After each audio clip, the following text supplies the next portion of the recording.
Welcome Transformers fans, this is the Spidernellie review for Transformers Dark of the Moon Voyager class Megatron. So I haven't seen the movie yet, so I'm not sure if the cowl or cape is for disguise or if it's for protection, but it certainly is sinister. If you flip him around just from behind here, he really reminds us of two other 80s supervillains, that of Cobra Commander and Skeletor. So it's quite nice to have this figure represent. Here we have Megatron up close. You can see his face has been gnarled up since that fight in Revenge of the Fallen against Optimus Prime. He hasn't really recovered. In fact, he's not only physically scarred, but seems to be emotionally so. Don't know what's going on with Megatron there, if it hurts. Oh, the shielding used to shield my brain. And you can see here on the back that his brain is exposed. Ugh. So, quite gory. So you can imagine, oh, when the sun hits it, it itches. That's a nasty tear you've got on your face, Megatron. Brilliant observation, Starscream. Your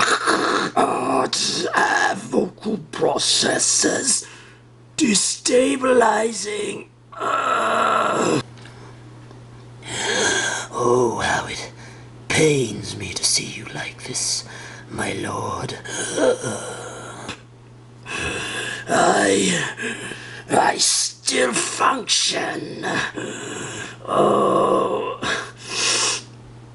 I need the Autobot expert called Perceptor. Actually, there isn't any more Element X to be found in the universe. I'm afraid I can't make any more Corostop. Well then, bring me some Robotox. I need something for my face. Until then, fetch me my cowl, Starscream. With pleasure, my lord. So it's a great blend of all the different storylines that we've seen of Megatron. He was a jet, then he lost a bunch of parts, and then he became a tank, and now he's come to this thing, which is, you can see he's got part of his Cybertronian greatness here and there, but he's really scaled back and now taken on an Earth alt mode. If you take a look down here at his feet, I like this little feature. The wheels on the inside, if you remember in Revenge of the Fallen, he stepped on Starscream and used his treads to kick the crap out of Starscream. Well, here he's lost his treads. So it's kind of tragic seeing these wheels now, but again reminds us of that great scene. Also up here in the back of the leg, we have wheels, which remind us of Optimus Prime. So whether they are brothers, as has been hinted, they're definitely competitive anyways, like siblings would be. I can be a better truck than you, Optimus! The Dark of the Moon Voyager class and the Dark of the Moon Deluxe class figures feature this Mech Tech Weapon Systems gimmick. That's the new gimmick for the new toys, and for Megatron it means this huge fusion cannon that was parts of his truck that now transform into this weapon that some describe as the most powerful weapon ever made in Cybertron. So it has two actions here. If you flip the ladder straight, then it pretty much just looks like a blaster with a few 4 ports there. And he's able to shoot from there. But it transforms with the push of the ladder this way into the fusion cannon. So you can just keep firing this way. Although that makes a pretty cool sound on its own. Or you can open it up and twist that ladder open, and then it just stays charged, if you will. So along with that Mech Tech fusion cannon, we finally have Megatron. He now finally has a huge barrel sticking out of his right arm, just like Megatrons and Galvatrons of the past. He really does remind us of all these different Megatrons through the movies and even in G1. So here we have G1 Megatron's legs. They were the handle of the gun, and so quite a bit bigger, almost like bell-bottoms from back in the day. But if we look at Dark of the Moon Truck Megatron, his legs too also are quite thick around the ankles. So it's a nice little, it might be a stretch, but I think that's a relation to the two characters. And as we go up, you can see kind of handle-like edges there, just like on Megatron here. And also, of course, the fusion cannon that sits on his right arm also sits on top of Dark of the Moon Megatron's right arm. Nice that they can share that pose together. They're pretty much the same height, which I love. And you remember Megatron's signature chest piece, that big flat chest piece that was the side of the gun? Well, it seems that they've duplicated that with truck parts here. You can see the bumper is nice and flat, and it features on the front of his chest, and the headlights sort of indicate that curve upwards. So they've really made the relationship between the G1 Megatron and the Dark of the Moon Megatron apparent. It's great to see them together.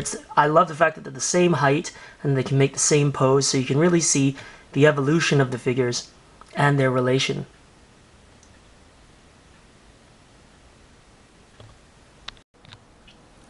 So for the purposes of talking about his articulation, let's take off his mech tech weapon here. And also his cape and cowl, which is just tabbed into a little slot here and kind of goes over his robotic parts here. So we lift that, and you can see here, just pull that out, that little tab. Here he is, Megatron. So he's got a, his head can go up and down and side to side. Oh. It's just sort of on a ball joint there in the back, as you can see. His head looks really small when you bring it up, so I kind of like it better just down like that. He's got a joint here that helps for transformation, but also helps you swing him on either side like a He-Man figure. Arms can rotate 360 degrees. They can turn here, around and around, which helps because the wrist does not twist, so that twisting helps up here.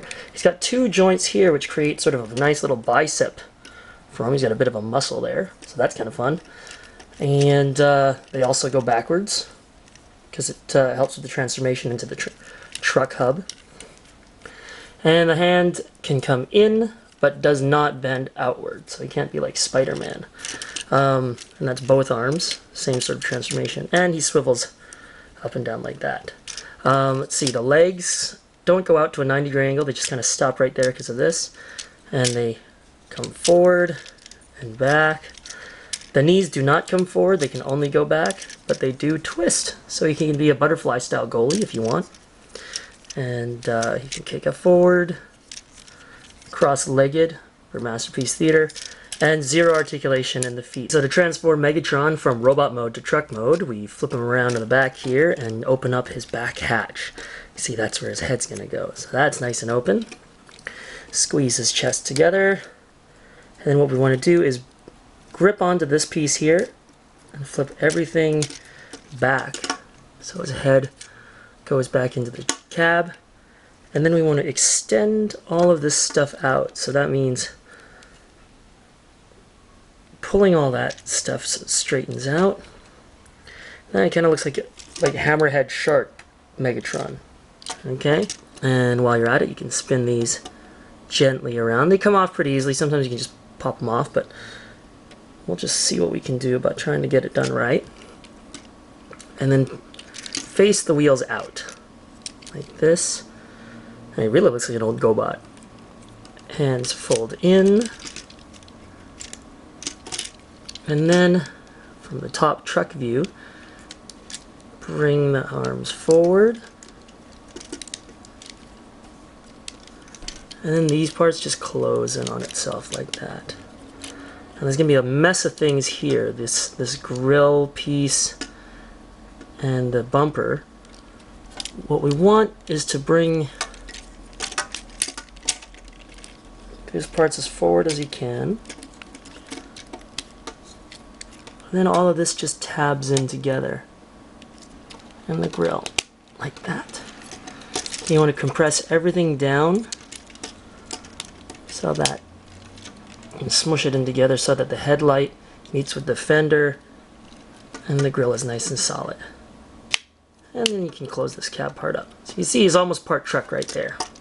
The whole thing rotates around. So now that his abs are facing the back, and we can start working on his feet. He's rotating everything this way. Do the same on the other side. And then we can unhook these wheels. They come forward, just like this. Which frees up the back of his leg, which turns into, see better here, the oil tanker. And to lock that in place, we simply pull his foot forward, like that.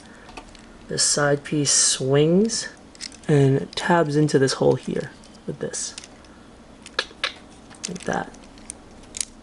But it does once we straighten it out. So let's do the same thing on the other side.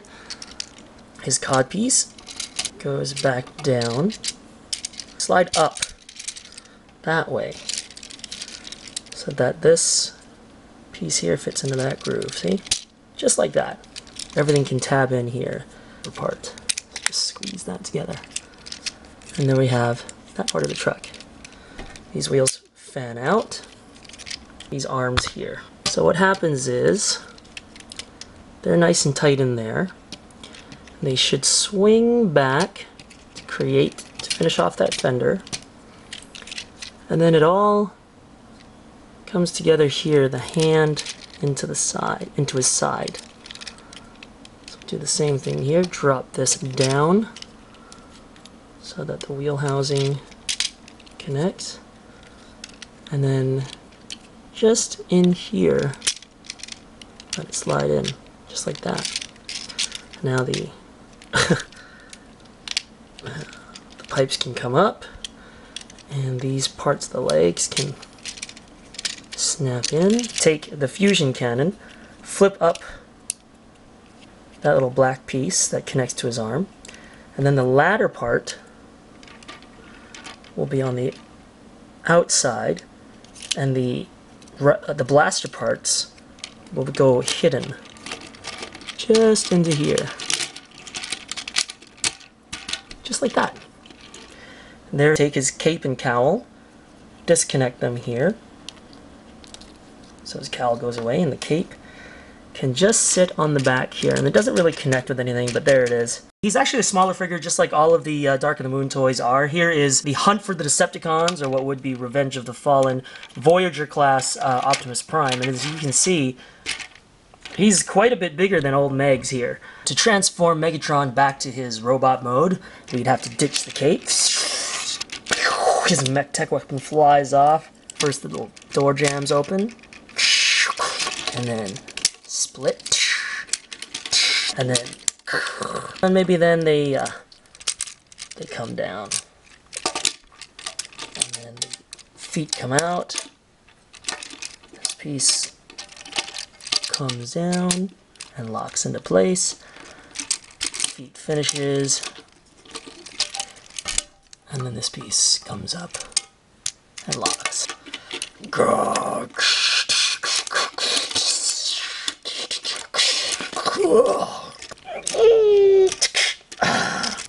His hands come forward. The front part unhinges, so off of itself here. The front part, the bumper comes down, and this whole thing can separate. Separated, pull open the top, and then we'll try and separate these two pieces here. Sticking my finger in the middle here, I'm able to bend them down. But his hands come out. Wheels out. Is angry that it took so long. Close up the back housing. Close up the front chest piece. Swing these in here to clip.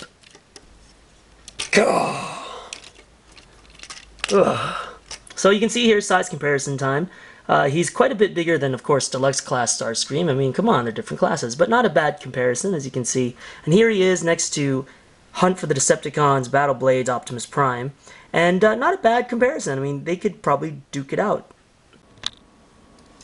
So I gotta say, I really enjoy Voyager class Megatron for the Dark of the Moon series. He's a fantastic figure, excellent sculpt with a lot of articulation, and he represents the movie storyline for Megatron so far in a very fantastic way with his damage and Cybertronian parts. I think he's a great figure, and I hope you enjoyed the review. This is Spidernellie signing off and saying, happy hunting out there, Transformers fans. Thanks for watching.